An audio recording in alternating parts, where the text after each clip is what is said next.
আমার সেই গল্পটা এখনো শেষ হয়নি।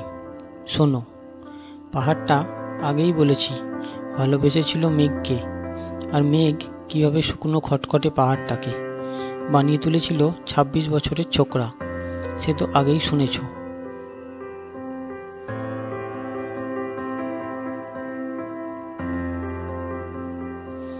সেদিন ছিল পাহাড়টার জন্মদিন।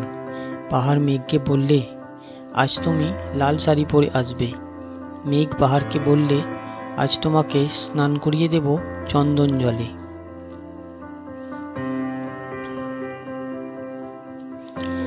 ভালোবাসলে নারীরা হয়ে যায় নরম নদী, পুরুষেরা জ্বলন্ত কাঠ। সেইভাবেই মেঘ ছিল পাহাড়ের আলিঙ্গনের আগুনে, পাহাড় ছিল মেঘের ঢেউ জলে।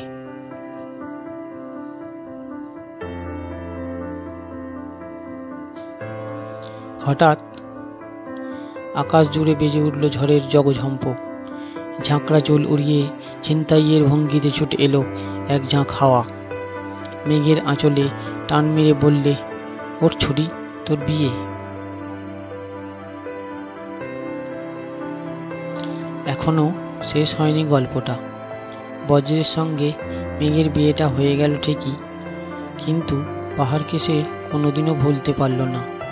বিশ্বাস না হয় তো চিঠে দেখতে পারো, পাহাড়টার হাড় পাঁজর, ভিতরে থই থই করছে শত ঝর্ণার জল।